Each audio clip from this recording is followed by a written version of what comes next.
Du haut de l'Acropole à Athènes, nos adhérents ont contemplé des siècles d'histoire.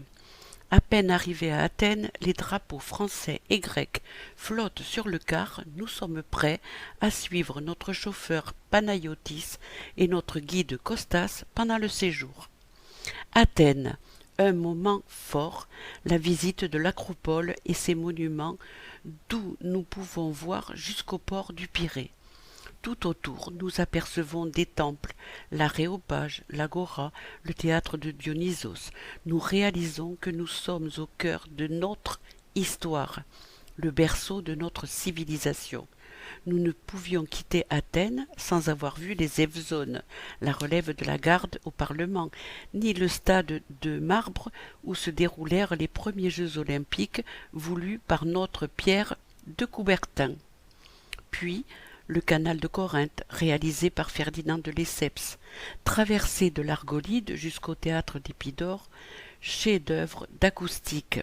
Costas nous a chanté un des plus anciens cantiques chrétiens devant des touristes médusés. Après Mycène, Sparte et Mystra, visite du site d'Olympie. C'est là que pour la première fois l'homme côtoyait les dieux dans l'histoire grecque et que des jeux leur étaient consacrés. Au stade, il fait beaucoup trop chaud pour l'entraînement. Nous visitons donc le musée où se trouve le célèbre Hermès de Praxitèle.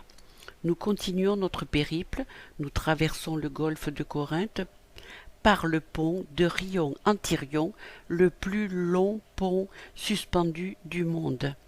Les visites se succèdent et enfin découverte des météores, décors surréalistes où se dressent des monastères byzantins perchés sur des pitons rocheux. Retour à Athènes via les Thermopyles. Merci à tout ce groupe fort sympathique dont notre guide a salué la gentillesse et la bonne éducation.